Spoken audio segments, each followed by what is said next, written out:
कमलचिन्मकरन्दाय भक्तजनमानसनिवासाय श्रीरामचन्द्राय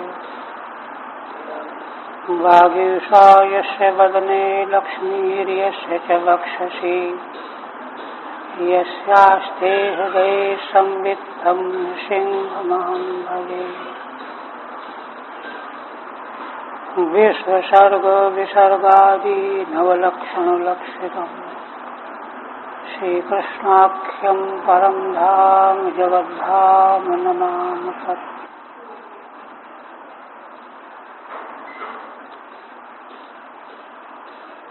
परम आदरणीय यति वृंद, भक्त वृंद एवं श्रोत्र वृंद, श्रीमद् भागवत के एकादश स्कंध के 20वें अध्याय में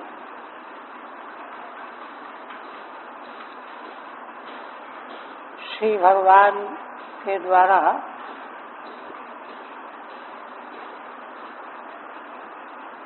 उद्धव जी को वेद के द्वारा प्रतिपाद्य ज्ञान मार्ग, कर्म मार्ग, भक्ति मार्ग, इनका स्वरूप और कैसे इनका आचरण करने से श्रेय की प्राप्ति होती है, इसका बहुत ही विशद भगवान ने निर्वचन किया, निरूपण किया।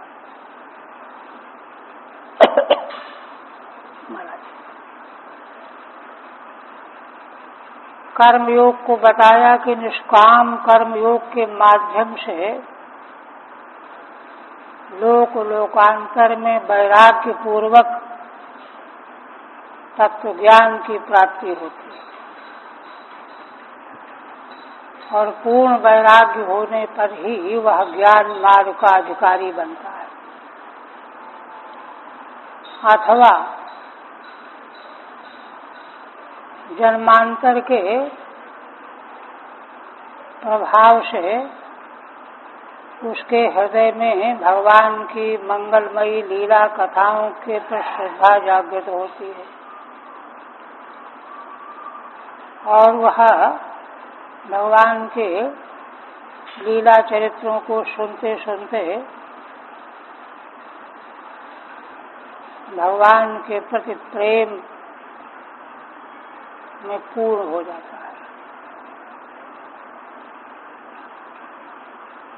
तो इन दोनों मार्गों में का विश्लेषण करते हुए भगवान भक्ति मार्ग के उत्कर्ष का अंतिम उपसंहार करते हुए कथन करने जा रहे हैं 31वें में।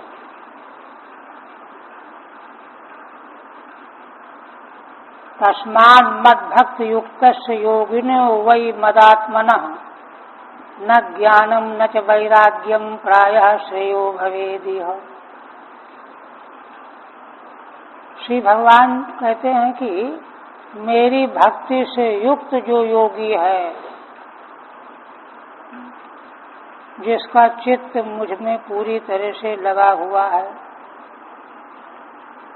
उसके लिए श्रेय प्राप्त करने के लिए ज्ञान और वैराग्य की कोई अपेक्षा नहीं।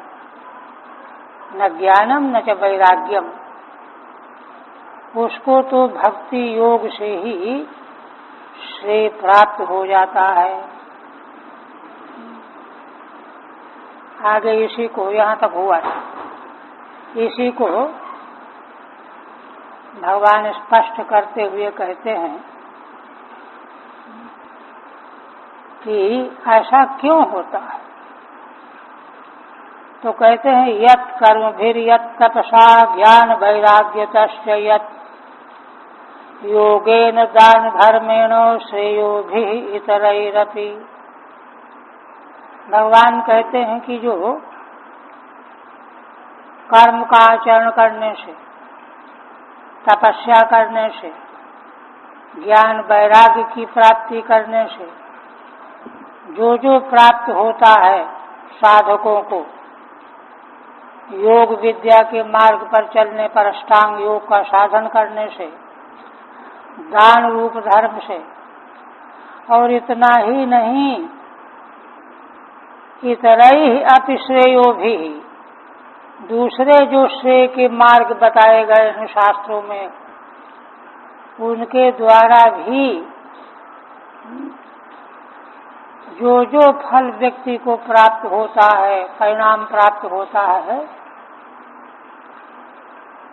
सर्वं मद्भक्ति योगेनो मद्भक्तो लभते यशा, वह सारा का सारा फल केवल मात्र भक्ति योग के द्वारा मेरा भक्त अनायासेन प्राप्त कर लेता है। स्वर्गापवर्गम मद्धामो कथंचित यदि वांछति।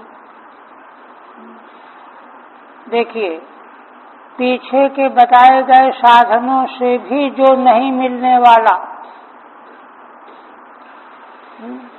स्वर्ग तो कठिनाई से मिलता है, अपवर्ग मोक्ष, भगवत धाम,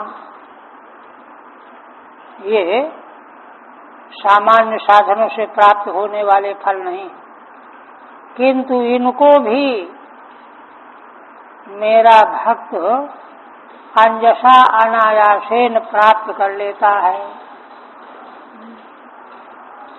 किंतु एक बात और कहते हैं, कथंचित यदि वांछति, इसका अभिप्राय यह है कि वो चाहता नहीं है।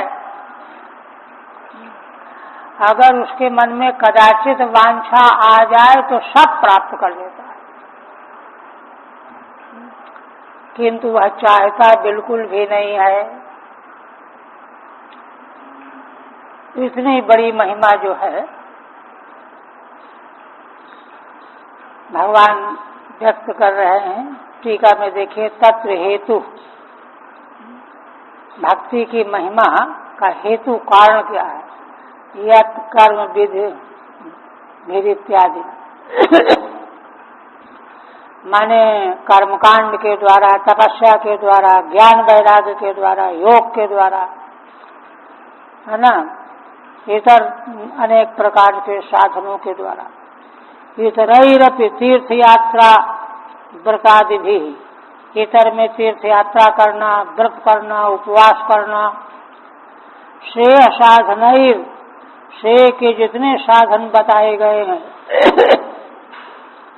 यद भाव्यम, उससे जो जो कुछ भी हो सकता है, सत्य शुद्धि आदि, सबसे पहला काम तो सत्य शुद्धि होती है, चित्त शुद्धि होती है, और फिर अन्य प्रकार के फल भी प्राप्त होते हैं।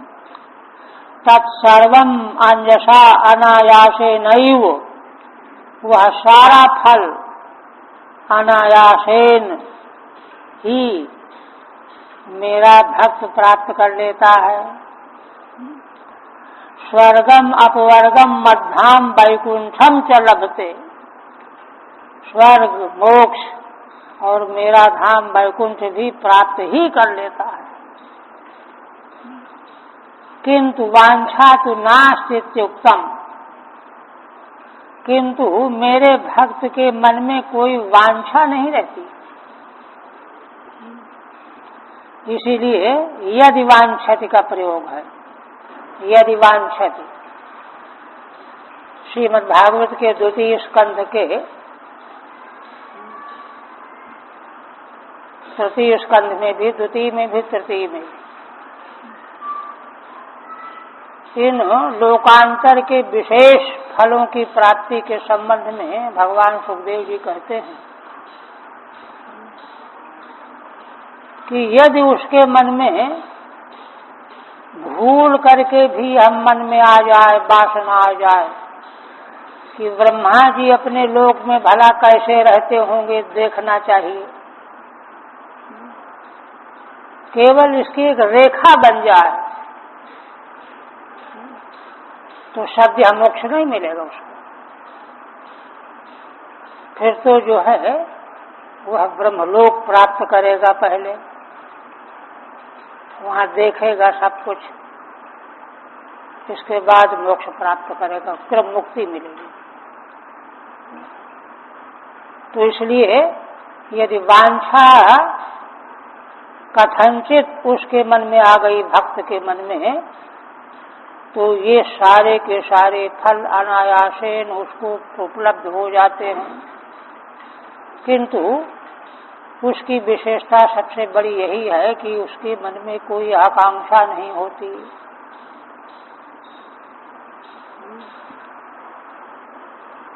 और देखिए, आकांक्षा नहीं होना ही सबसे बड़ा रहस्य है। इसको जो है मनुष्य जीवन का चरम पुरुषार्थ भी अगर कहा जाए, निरपेक्षता, अपेक्षा राहित्य, भक्ति मार्ग का असल में यही प्राण है। भगवान के प्रति प्रेम हो जाने पर आकांक्षा का नामो निशान नहीं रहेगा। नहीं तो फिर प्रेम उतनी मात्रा में न्यून हो जाएगा। प्रेम तो करते हो लेकिन थोड़ा सा ये भी चाहते हो, न्यूनता आ जाए। इसी बात को भगवान आगे पुष्ट करने जा रहे हैं। आप कहते हैं, ना किंचित साधवो धीरा भक्ता एकांतिनो ममो वांछन्त्यपि मया दत्तम कैवल्यम अपुनर्भवम। देखिए, भगवान से बढ़ करके भक्त को दूसरा कौन जान सकता है? भगवान को भक्त ही जान सकता है और भक्त को भी भगवान ही जानते हैं। इसलिए क्या कहते हैं? कहते हैं उद्धव जी, धीरा भक्ता, जो मेरे धीर भक्त हैं, जिन्होंने धैर्य छोड़ा नहीं है, ऐसे जो मेरे भक्त हैं। एक कथा कही जाती है ना कि नारद जी से एक संत ने पूछा कि भगवान से हमारे बारे में पूछ करके आना कि कब दर्शन देंगे। तो कहा, तो पूछ के आए तो कहा, जिस इमली के पेड़ के नीचे तुम साधन कर रहे हो, इसमें जितने पत्ते हैं उतने कल्पों के बाद भगवान ने दर्शन देने को कहा। और एक दूसरे ने भी पूछवाया था तो कहा कि वो पीपल के वृक्ष के नीचे बैठे थे, उससे पत्ते बड़े होते हैं, कम होते हैं। तो कहा, इतने वर्ष में, वहाँ केवल वर्ष है और यहाँ इमली के पेड़ के पत्ते, जितने पत्ते उतने कल्प, जमीन आसमान का अंतर है। तो पहले वाले को नारद जी ने बताया जब, तो उसने सब सामान समेटा, रे हटाओ, इतना लंबा टाइम छोड़ बैठा, आराधना छोड़ बैठा। तो नारद जी ने कहा कि अरे, ये तो इतने में ही जो है उब गया, और इमली के पेड़ वाले को बताएंगे तो मारने दौड़ पड़ेगा। एकांत से निकले जा रहे थे, बताएंगे ही नहीं। तब तक उसने देख लिया, दौड़ करके आए, चरणों में गिर पड़ा। पूछा तो नारद जी ने हंस करके बताया कि भाई, भगवान ने तो तुम्हारे लिए ये कहा है। अच्छा, भगवान दर्शन देंगे? कितने कल्पों के बाद देंगे, इससे कोई उसको मतलब नहीं। भगवान का दर्शन देना तय है। इसी में इतना गदगद हो गया कि वह नाचने लगा, गदगद होकर के, प्रसन्न होकर। इनको कहते हैं धीरा, धीरा भक्ता। एकांतिना, एकांतिना का मतलब केवल मात्र अनन्य भक्ति, भगवान के अतिरिक्त अन्य कहीं भी उनकी धारणा नहीं जाती। ऐसे साधु पुरुष न किंचित वांछन्ति, कुछ भी चाहते नहीं हैं। भगवान कहते हैं अपनी ओर से चाहने का तो कोई सवाल ही नहीं है। भगवान अगर स्वयं अपने से देना चाहें कि इतना तो रख लो, तो कहते हैं कि मया दत्तम कैवल्यम अपुनर्भवम न गृह्णन्ति। अगर मैं अपने से उनके बिना चाहे कैवल्य ले लो, अपुनर्भव मोक्ष ले लो, हाथ जोड़ लेते हैं, कहते नहीं भगवान हमको कुछ न दो। ये है पराकाष्ठा। जिस भक्ति की इतनी बड़ी महिमा भगवान वर्णन कर रहे अपने मुखारविंद से, उसका अंतिम स्वरूप ऐसा होता है। तत्र हेतु हेतु बता रहे हैं, न किंचिदिति धीरा धीमंतः यतो मम एकांतिनो मय्येव प्रीतियुक्ता। है ना, धीर धीमान बुद्धिमान विवेकी, क्योंकि मेरे एकांतिक भक्त होते हैं मय्येव प्रीतियुक्ता। कई लोगों को नहीं उलझा के रखते कि कोई न कोई मौके पर काम में आ जाएगा। कई चालाक लोग ऐसे होते हैं, इनको भी हाथ जोड़ो उनको भी हाथ जोड़ो, मौके पर कोई तो सहयोग कर देगा, किंतु ऐसा नहीं। मय्येव प्रीतियुक्ता अतो मया दत्तमपि न वग्रहणन्ति। स्वयं चाहने का तो सवाल ही नहीं है, अगर मैं स्वयं देना चाहता हूं तो स्वीकार नहीं करता। किम वक्तव्यम न वांछन्ति इत्यर्थः। फिर वांछा नहीं करते हैं, इसमें तो कहने ही क्या है। पुनर्भवम आत्यंतिकमपि कैवल्यम, पुनर्भव आत्यंतिक कैवल्यम।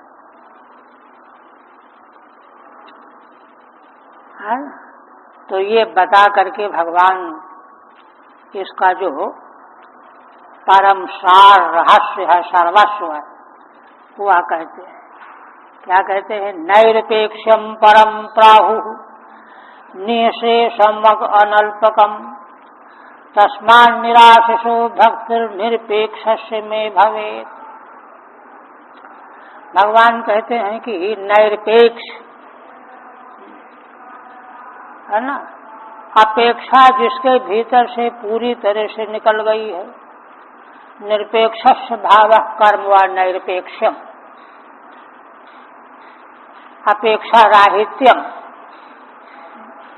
कहीं से किसी से भी किसी प्रकार की भी अपेक्षा नहीं रहा। परम प्राहु है ना, यही सबसे बड़ी वस्तु है। देखिए, निरपेक्ष जो है, साधन भी समझिए साध्य भी समझिए। परम प्राहु निशेषम, बल्कि कहते हैं यही प्राप्त हो जाना ही तो निशेष प्राप्त होना है। निशेष और है क्या?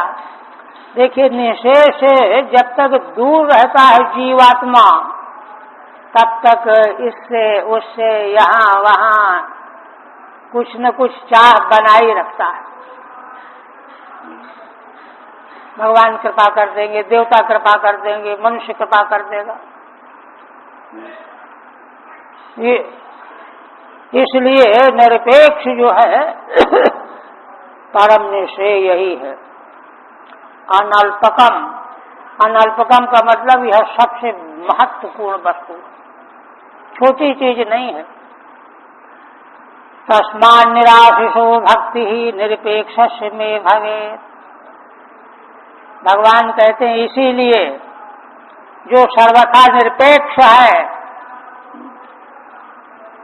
ऐसे उस मेरे भक्त को निराशिषः भक्तिर्भवेत्। निराशिषः माने कोई चाह न रखने वाली भक्ति, निष्काम है ना। निरपेक्ष को मेरी ऐसी भक्ति प्राप्त हुआ करती है। इसलिए बड़े बड़े महान पुरुषों के बारे में जिन लोगों ने देखा सुना है समझा है, महान पुरुषों के जीवन को निकट से देखना चाहिए, उसके बिना कल्याण नहीं है। निरपेक्षता क्या चीज होती है, जिसने कभी अनुभव ही नहीं किया वो क्या जानेगा। निरपेक्ष स्वरूप संतों का जीवन देख करके बात समझ में आएगी। करोड़ों की संपत्ति का असंभव कुछ भी हो, एक क्षण में ठोकर मार के जाने को तैयार है। हमारे यहाँ गंगा तट पर एक संत थे, मध्य प्रदेश के महाराज सिंधिया वगैरह के परिवार के उनके पिताजी कुल पुरोहित, तो राजकुमार जो इनको युवराज पद देना था वो बनारस से पढ़ते थे, महाराज भी वही पढ़ते थे, श्री मगरान सरस्वती नाम पढ़ करके आए। तो उन्होंने युवराज पद देने के लिए जब उनके पिता ने तैयारी की तो कहा कि मैं अभिषेक जो हूँ इनसे करवाऊंगा। उनका नाम कुछ दूसरा था उस समय का, रत्नाकर या क्या नाम था, उन्होंने मना कर दिया, नहीं करेंगे। वो तो जन्मांतर के योगी थे, लेकिन आग्रह किया। एक तो उनके साथ रह करके देख चुका था, कहा मैं फिर अभिषेक करवाऊंगा ही नहीं।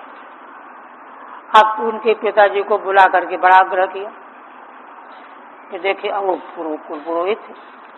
तो पिताजी ने फिर इनको कहा कि देखो महाराज, हम लोगों का बड़ा आदर करते हैं, उनकी बात मान लो, क्या बिगड़ जाएगा। तो पिता की आज्ञा को अस्वीकार न करने के कारण कहा ठीक करेंगे। तो वहाँ कहते हैं बहुत 200-250 वर्ष पहले का घटनाक्रम है। तो जो है दिव्य जो है सोने चांदी का सिंहासन बनाया गया, बड़ी तैयारी हुई। यह ग्रंथ में इसका सबका उल्लेख भी, और महाराज पधारे, अभिषेक किया। अभिषेक करने के बाद जो है तो नियम ये था, उनकी परंपरा का नियम ये था कि वो सारा धन सिंहासन में जो स्वर्ण चांदी वगैरह प्रयोग किया गया है वो सब अभिषेकता को मिल जाता था। तो ये तो उनको मिल ही गया। फिर भी उन्होंने कहा कि क्योंकि एक तरह से सहपाठी थे ना, और प्रश्न कर लो और मांग लो, मतलब जो चाहो सो ले लो। और ऐसा कहते हुए अब दूसरा कोई देने वाला मेरे जैसा नहीं मिलेगा, ये कह दिया। तुरंत उन्होंने ठोकर मारा, कहा कि अगर ऐसी बात है तो मेरे जैसा त्याग करने वाला भी तुमको कहीं नहीं मिलेगा। उसी समय ठुकरा करके वो चल पड़े, फिर लौटे ही नहीं। इतना बड़ा त्याग। तो इस प्रकार की निरपेक्षता जो कई वर्षों तक तो लोगों ने उनको जाने ही नहीं कि कहाँ रह रहे हैं, घोर जंगल में रहते थे गंगा के तट। उनकी बहुत उच्च कोटि की प्रसिद्धि है। तो भगवान कहते हैं कि टीका तदुपपादयत नैरपेक्षमेव परमम उत्कृष्टम अनल्पकम महन्यशेषम फलम। श्रीधर स्वामी कहते हैं निरपेक्षता ही परम सर्वोत्कृष्ट अनल्पकम माने बहुत भारी, माने महत्व निशेष रूपी फल है। निरपेक्षता आ गई, फल आ गया, फल मिल गया, और करना क्या है? फलम तत्साधनम च, उसका साधन भी वही है, फल भी वही है। निरपेक्षता साधन भी है और फल भी है ना, निशेष फल रूप भी वही है। साधनम च प्राहु ये भक्ति निराशिषा में भक्ति निराशिषा प्रार्थना शून्यस्य, जिनमें मेरी भक्ति प्रार्थना शून्य कुछ भी न चाह करके है ना होती है। निरपेक्षस्य प्रार्थना कारणभूतापेक्षा रहितस्य, प्रार्थना के कारणभूत की अपेक्षा होती ही नहीं है, अपेक्षा होती नहीं। असल में सारा वैदिक धर्म सर्वोत्कृष्ट इसी शुद्धि की ओर ले जाने वाला है, निरपेक्ष बनाता है। महाभारत में ऐसे आख्यान प्रस्तुत किए गए हैं ऋषियों का जीवन जो है किस प्रकार से उत्तरोत्तर निरपेक्ष होता चला गया। पुंसो भवेत, यद्वा दूसरी व्याख्या करते हैं, मैं निरपेक्ष से या भक्ति ही।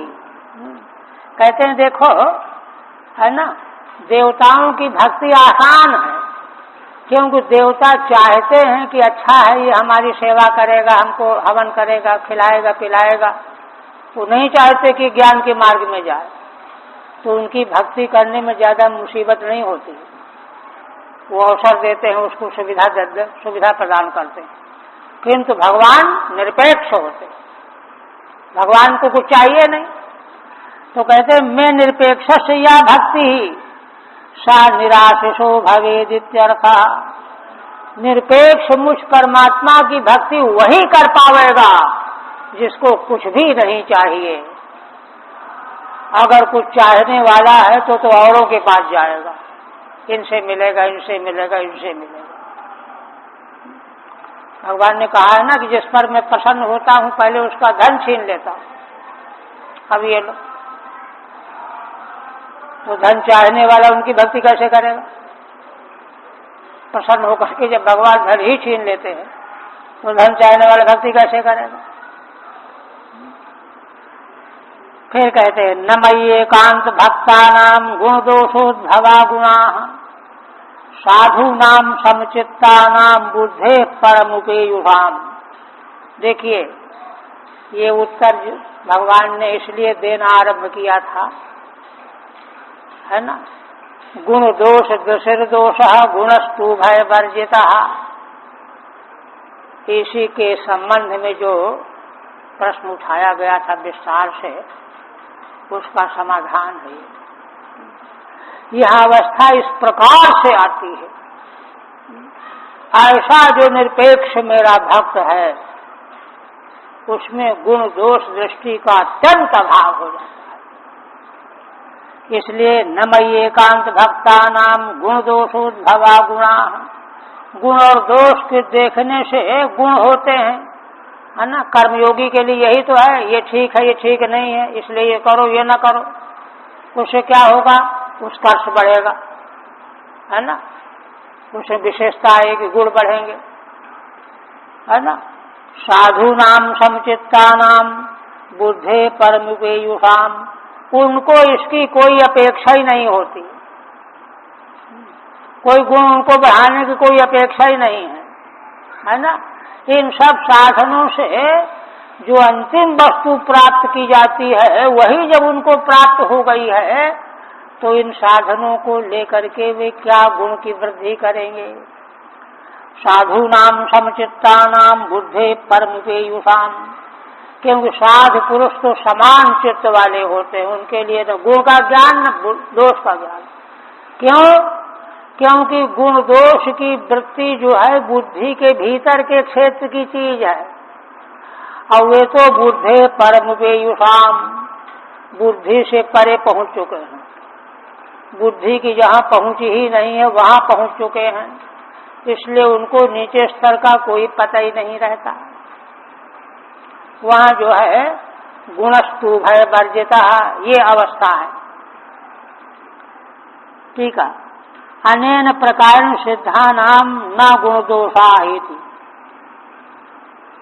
श्रीधर स्वामी कहते हैं इस प्रकार से जो ज्ञान मार्ग से सिद्ध हो गए हैं, चाहे भक्ति मार्ग से सिद्ध हो गए हैं, उनको गुण दोष होते ही नहीं है। विरोध परिहारम उपसंहरति। इसलिए जो उद्धव जी के द्वारा विरोध बताया गया था, गुण दोष को माने बिना कैसे कल्याण होगा, उसका परिहार उपसंहार कर रहे हैं। कहते वहां कोई अपेक्षा ही नहीं, कोई जरूरत ही नहीं। न मयीति गुण दोषैर विहित प्रतिषिद्धैर। विहित का पालन करना, प्रतिषिद्ध का त्याग करना। उद्भवो ये शाम ते गुणाः। इनसे उत्पन्न होने वाले गुण, है ना, पुण्य पापादयः, है ना, पुण्य पाप का ज्ञान, पुण्य और पाप का अलगाव। साधु नाम निरस्त रागादि नाम अतः समचित्ता नाम।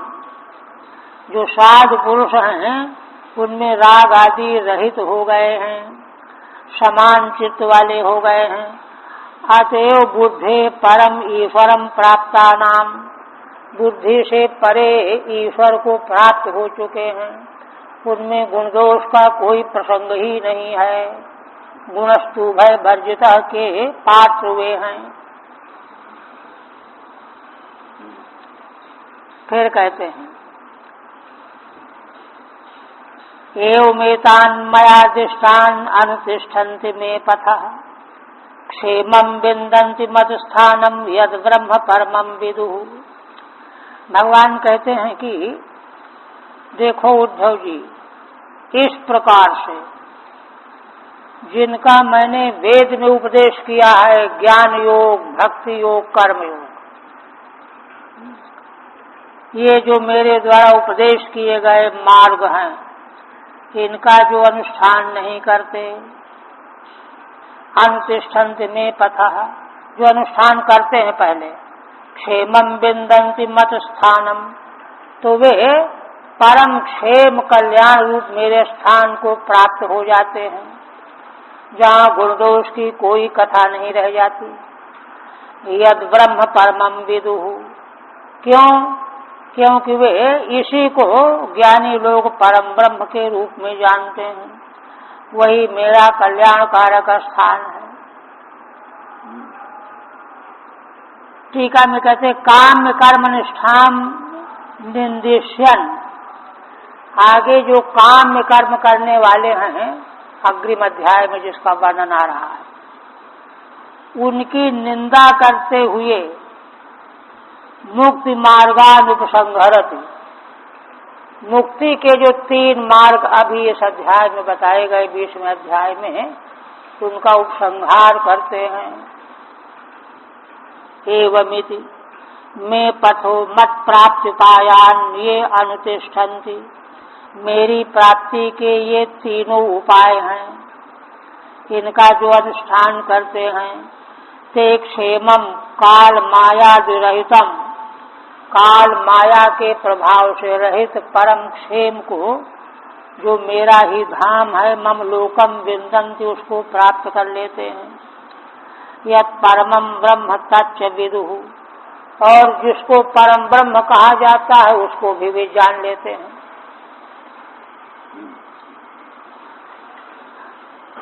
हरि ओम तत्सत्। श्रीमद्भागवते महापुराणे एकादश स्कंधे भगवद्गीता संवाद 62तमोऽध्याय। अच्छा, अभी एक श्लोक दे रहे हैं, नहीं आया? ये इसके बाद है ना,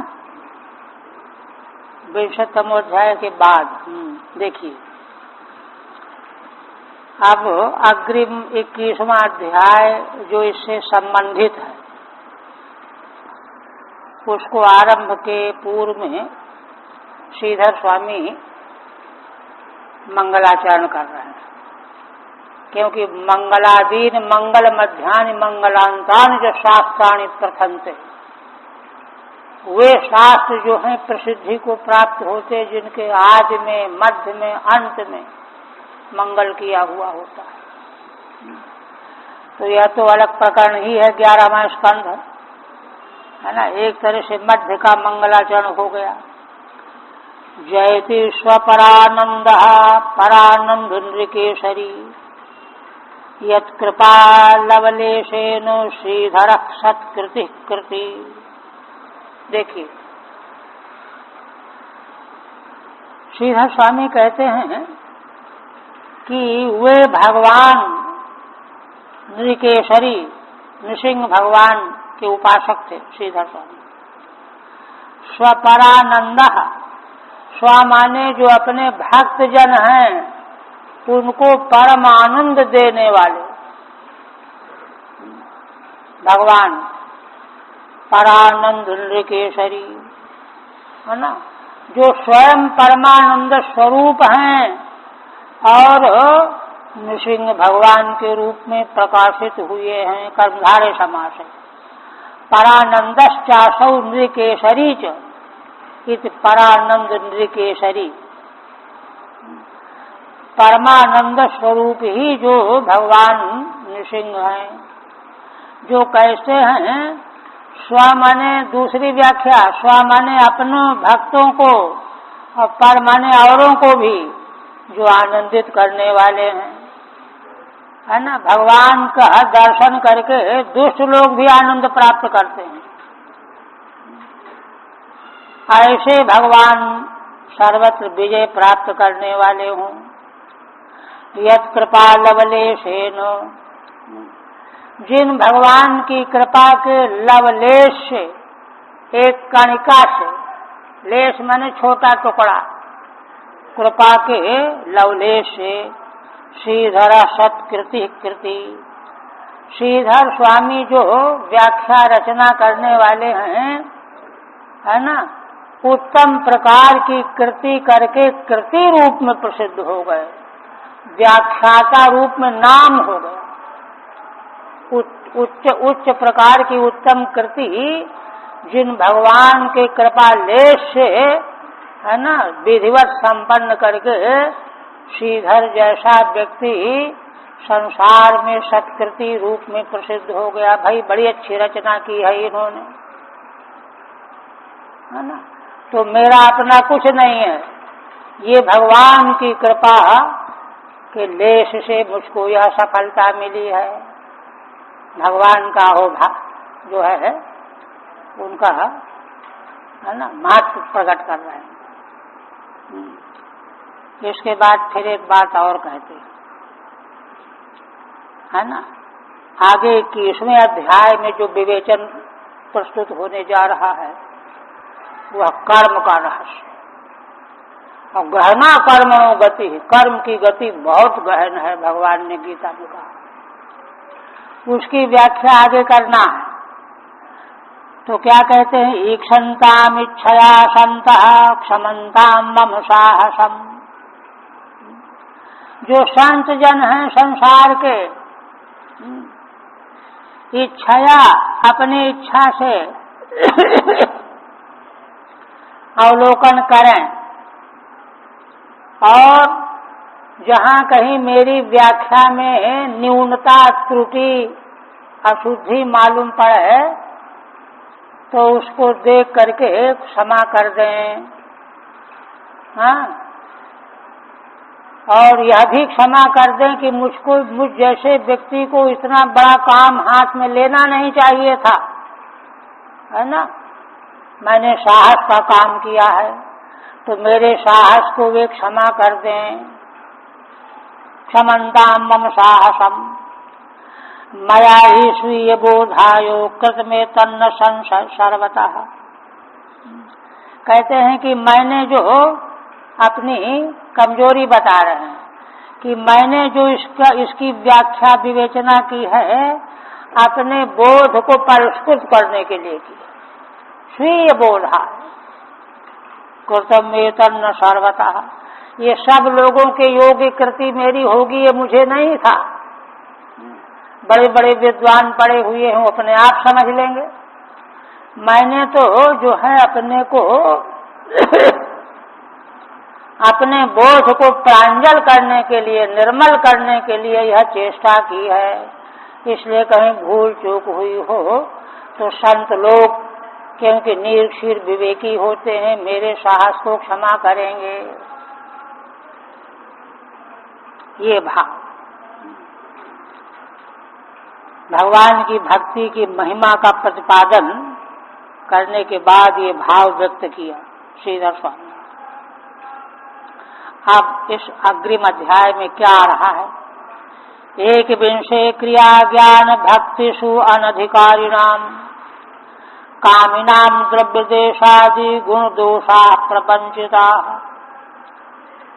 आप कहते हैं कि देखो आगे के 21वें अध्याय में जो क्रिया माने कर्मयोग, ज्ञान योग, भक्ति योग, 3 योग जो पहले अध्याय में वर्णन किए गए उनका स्वरूप, इन तीनों के जो अधिकारी नहीं है, क्योंकि पीछे जो कर्मयोग वर्णन किया गया है वह निष्काम कर्मयोग है। वेदों का तात्पर्य निष्काम कर्मयोग में है ना। निष्काम कर्म योग के भी जो अधिकारी नहीं है, जिनको यह है कि हमको ये मिले ये मिले ये मिले, तो ज्ञान योग भक्ति योग के अधिकारी तो दूर ही से ही नहीं है, तीनों के अनधिकारी हो गए। क्यों? कामिनाम, है ना। ज्ञान योग में तो वैराग्य वाला जाएगा, भक्ति योग में वैराग्य कुछ है कुछ कम है तो जाएगा, है ना। निष्काम कर्म योग में तो कामना वाला जाएगा नहीं, कामना वाला तो चौथा ही मार्ग हो गया। कामिनाम द्रव्य देशादि, उन लोगों के लिए द्रव्य वस्तु पदार्थ देश आदि के गुण दोषों का आगे विवेचन किया जाएगा इस अध्याय में। ये विषय का उत्पादन किया। अब आप पहले श्रीधर स्वामी कहते हैं कि अब तक जो बात कही गई उसका सार क्या है, तो कहते हैं देखो, तदेवं गुण दोष व्यवस्थार्थम योगत्रय मुक्तम, गुण दोष की व्यवस्था बताने के लिए उद्धव जी का प्रश्न यही था। तीनों योगों का भगवान ने उपदेश किया। तत्र ज्ञान भक्ति सिद्धानाम न किंचित गुण दोष। उन तीनों में जो ज्ञान योगी भक्ति योगी में सिद्ध हैं उनके लिए गुण दोष का कोई चर्चा ही नहीं। साधका नाम तो प्रथमतः जो साधक हैं ज्ञान के और भक्ति के, उनको पहले निवृत्ति कर्म निष्ठा नाम, निवृत्ति कर्म माने निष्काम कर्म, निष्काम कर्म उनका साधन है। तो उस निष्काम कर्म योग के मार्ग में चलने पर यथाशक्ति नित्य नैमित्तिकम कर्म सत्य शोधकत्वाद गुण, नित्य नैमित्तिक कर्म सत्य का शोधक है इसलिए गुण है। और तद कर्णम निषिद्ध कर्णम च, और उनका न करना या निषिद्ध करना ये पाप है। तन मली मसत कर्णत्वाद दोषा दोष है। तन निवर्तकत्वाच प्रायश्चित्तम गुण है, और दोष का निवर्तक प्रायश्चित्त है, ये गुण है। माने साधना अवस्था में निष्काम कर्म योगी के लिए।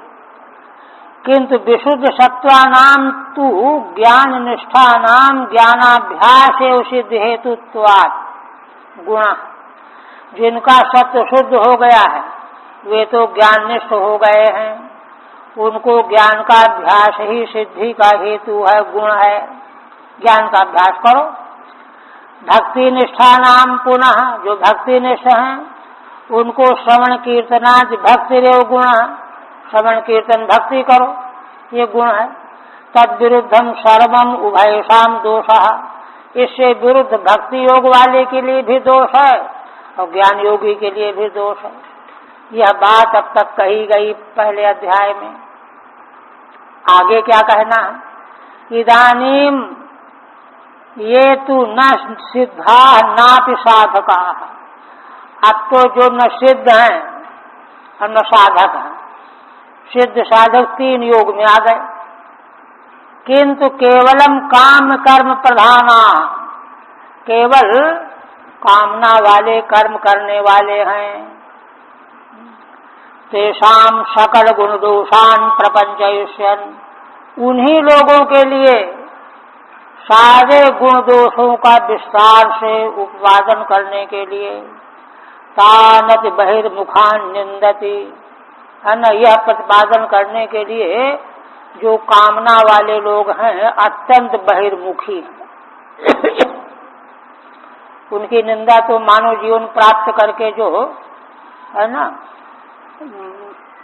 मोक्ष की ओर नहीं सिद्ध कर पाते, तो वे तो आत्महत्या करने वाले निंदित तो हैं ही, तो उनकी निंदा करते हैं पहले। यही तानिति, अमूल में श्री भगवान वाद, यही तान मत्पथो हित्वा भक्ति ज्ञान क्रियात्मकान क्षुद्रान कामाश्चरयुषंत संसरन्ति ते। भगवान कहते हैं कि जो मनुष्य मेरे द्वारा कहे गए इन तीनों उपाय मार्गों को, भक्ति, ज्ञान और कर्म, इनका त्याग करके तीनों को नहीं लेते, है ना, और चौथे मार्ग में चलते हैं। वह मार्ग कौन है? क्षुद्रान कामांश चरई प्राणी, चंचल प्राणों के द्वारा, इंद्रियों के द्वारा क्षुद्र कामनाओं के पीछे लग जाते हैं, सेवन करने लगते हैं, जो संता, और इसी के लिए सारे प्रयत्न करते रहते हैं। संसरन्ति ते, वे बार बार आवागमन के चक्कर में ही पड़ते रहते हैं।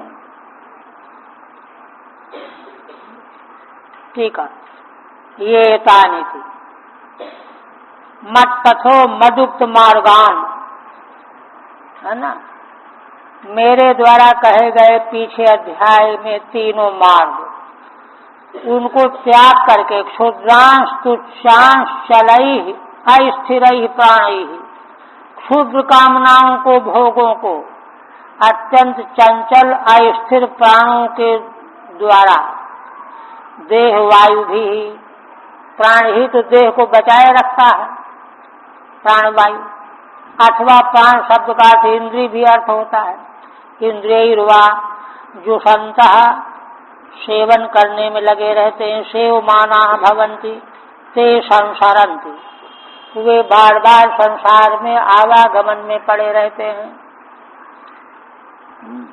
निखिल गुण दोष भास्वेन नाना योनि प्राप्नुवन्ति इत्यर्थः। देखिए, है ना, संसार में जितने गुण और दोष हैं, उनके भागी होकर के कभी ऊंचे के लोकों में, नीचे के लोकों में, बीच के लोकों में, बीच के योनियों में, नाना योनियों में ही भटकते रह जाते हैं, प्राप्त करते रह जाते हैं। उनके मोक्ष का मार्ग सर्वथा अवरुद्ध बना रहता है। कहते हैं कि अब आगे कहते हैं, स्वे स्वेधिकारे या निष्ठा सा गुण परिकीर्तिता विपर्ययस्त दोष स्याद् भयो रेष निश्चय। तो कोई प्रश्न ये कर दे कि क्यों भाई, आखिर सकाम कर्म का भी तो वेद ने विधान किया है, तो उनको जो करते हैं उनको उनकी ये दुर्दशा होती है, जो उनको नहीं करते हैं उनका उद्धार होता है, ये क्यों? ये तो पक्षपात मालूम पड़ रहा है। कहते नहीं, स्वे स्वेधिकारे या निष्ठा सा गुण परिकीर्तिता, प्रत्येक व्यक्ति का अपने अपने कृत्य में अधिकार अलग अलग है, और उस अधिकार में निष्ठा होना गुण है, वही होना चाहिए। विपर्यस्त दोषा स्यात्, और उससे उल्टा चलने पर, जिसमें अधिकार है उसको नहीं कर रहे हैं, अनधिकृत की चेष्टा कर रहे हैं, तो दोषा स्यात्, तब तो दोष होगा। उभयोरेष निश्चय, ये दोनों के लिए है ना। वेदाज्ञा का पालन करने वाले अगर अपने अपने अधिकार के अनुसार आचरण नहीं करेंगे तो वे ही कर्म उनको दोष भागी बनाएंगे। टीका में कहते हैं, नन तैरेव कर्म भी केचित गुण दोष भाजा, है ना, उन्हीं कर्मों के द्वारा, वैदिक कर्मों के द्वारा कोई गुण दोष भागी बनते हैं, केचित न, और किन्हीं को नहीं होता है। कुतो वैषम्यम, ये विषमता क्यों आई?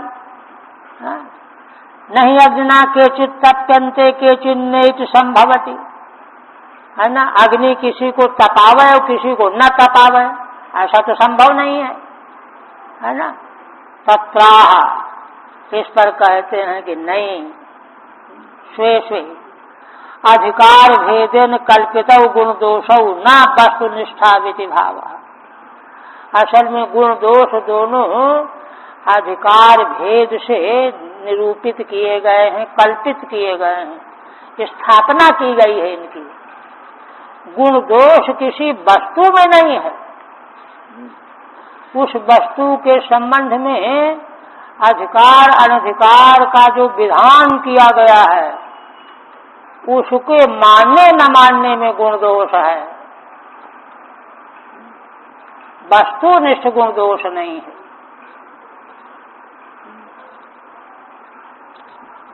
इसलिए कहते हैं कि इसी बात को उठा करके कहते हैं शुद्ध शुद्ध शुद्धि विधीयेते समाने सब वस्तुषु द्रव्यस्य विचिकित्सार्थम गुण दोषौ शुभाशुभौ। भगवान कहते हैं कि देखो शुद्धि और अशुद्धि, ये शुद्ध है ये अशुद्ध है, ये जो विधान किया जाता है ना, वस्तु समान है लेकिन उसी वस्तु को एक को शुद्ध कहते हैं एक को अशुद्ध कहते हैं, एक के लिए शुद्ध है दूसरे के लिए अशुद्ध है। द्रव्यस्य विचिकित्सार्थम गुण दोषौ शुभाशुभौ। इसी प्रकार से द्रव्य में विचिकित्सा माने पहले संशय पैदा करने के लिए कि सोच समझ करके द्रव्य स्वीकार करो अन्नादि, गुण दोष और शुभ और अशुभ, ये लेने से कोई दोष नहीं है, गुण है, इसको स्वीकार करने से शुभ है अशुभ नहीं है। ये सब बात जो है समान वस्तुओं में भी अधिकार अनधिकार के रूप में कल्पित की गई है। तदा टीका में शुद्ध शुद्धि विचिकित्सार्थम योग्यम अयोग्यम वा इति संदेह द्वारा।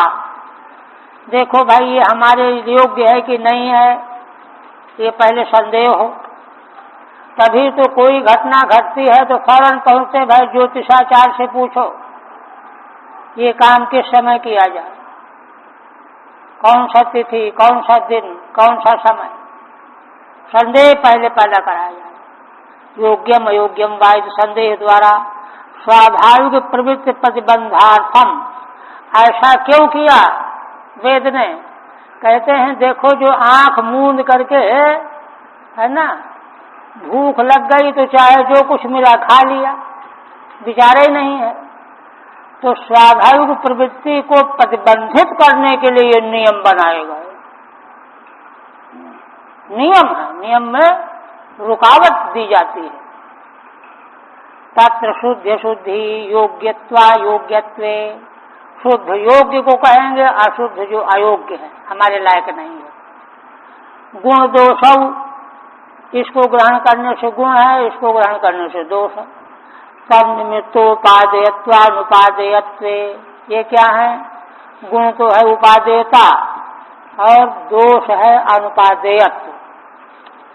और शुभाशुभ माने तन्निमित्त अर्थानर्थौ, माने जिसको स्वीकार करने का परिणाम जो है सार्थक हो, शुभ हो अथवा अनर्थक अशुभ हो, यह सब बात शास्त्र में कही गई है। तो क्यों कही गई है? वस्तु समान होने पर भी भिन्न भिन्न अधिकारी के लिए ये चीजें कही गई हैं। उसका मतलब बता रहे हैं, प्रयोजन बता रहे हैं। धर्मार्थम व्यवहारार्थम यात्रार्थमिति चानघ दर्शितोयम सदा मयाचारो धर्मुद्भताम धुरम। भगवान कहते हैं कि देखो धर्म के लिए और व्यवहारार्थम माने व्यवहार के लिए। धर्म के लिए का मतलब शास्त्र जैसा कहता है वही स्वीकार करोगे तो धर्म होगा, जिसको रोकता है उसको स्वीकार करोगे तो अधर्म होगा। ये तो धर्माधर्म हो गया। व्यवहार है ना, व्यवहार में कौन कैसा पसंद कर रहा है, उसके लिए क्या विधान है। यात्रार्थम माने देह यात्रा का निर्वाह करने के लिए, इन प्रयोजनों के लिए मया है ना भगवता आयम आचार दर्शिता है। मैं भगवान मुझ परमेश्वर ने इस आचार को प्रकट किया है। किसके लिए? धर्मम उद्भताम धुरम, जो धर्म की धुरी को लेकर के चलने वाले हैं, धर्म के मार्ग पर विचार पूर्वक चलने वाले हैं। ठीक है। तत्र शुद्ध शुद्धि धर्मार्थम, शुद्धि और अशुद्धि धर्म के लिए। क्यों? शुद्धेन धर्म अशुद्धेन धर्म।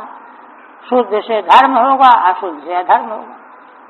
गुण दोषौ व्यवहारार्थम, गुण दोष व्यवहार के लिए है ना। अशुद्धावपि राजादीनां व्यवहार दर्शनात् उपादेयम नान्यदिति। राजा आदिकों के लिए अशुद्धि से भी व्यवहार देखा गया है, उनके लिए अनुमति है। दंडनी को वध करना अनुमति है उनके लिए, उपादेय है ना, अन्य के लिए नहीं। शुभाशुभौ यात्रार्थम दोषत्वे अपि आपत्सु, है ना, यात्रा के लिए, जीवन यात्रा के निर्वाह के लिए। दोषत्वेपि आपत्सु शरीर निर्वाह मात्रोपादाने न पापम। दोषपूर्ण तो है, लेकिन आपत्ति काल हो तो चाहे जैसे काम चला लो, पाप नहीं लगेगा। अधिकोपादाने तो पापम, और जब ज्यादा ले लिया, जरूरत से ज्यादा, पेट तो भर गया, तो पाप लगेगा। मया मन्वादि रूपेण, मुझ परमेश्वर ने मनुवादिकों के रूप में सब व्यवस्था बना दी है। धर्म रूपाम धुरम भारम, धर्म रूपी भार को जो लेकर के चलने वाले हैं, है ना। कर्म जड़ा नाम इत्यर्थ। ऐसे कौन है जो कर्म जड़ हैं, है ना, जो अभी जो है ज्ञान को प्राप्त नहीं हो पाया, भक्ति प्राप्त नहीं कर पाया। आगे फिर कहते हैं भूम्यम अग्न्यनलाकाशा भूतानां पंचधातवः आब्रह्म स्थावरादीनां शारीरा आत्मसंयुताः। भगवान कहते हैं देखो, भूमि, अंबु माने जल, अग्नि, अनिल, वायु और आकाश, पांचों भूत, ये पांचों भूत जो हैं सभी प्राणियों के देह के बीज हैं, धातु। ब्रह्मोस्थावरादीनाम शारीरा आत्मसंयुता। ब्रह्मा से लेकर के स्थावर पर्यंत सभी प्राणियों के उद्गम पंचभूत ही बीज हैं शरीरों के, और शरीरों में रहने वाला जो आत्मा है वो सबका एक है। तो शरीर भी सबके पांच भौतिक, आत्मा भी सबका एक। ठीक है। कहते हैं शुद्धि शुद्धि प्रपंचयिष्यन्, शुद्धि अशुद्धि का विस्तार से कथन करते हुए वेदोक्तत्वेन तद अभिनिवेशो मां भूदिति। वेदोक्त होने से उसमें कोई अभिनिवेश न कर बैठे, इसलिए कहते हैं समाने स्वपि वस्तु स्वीति। देखो वस्तुएं, देह सबके समान है, चेतना आत्मा सबके समान है। यह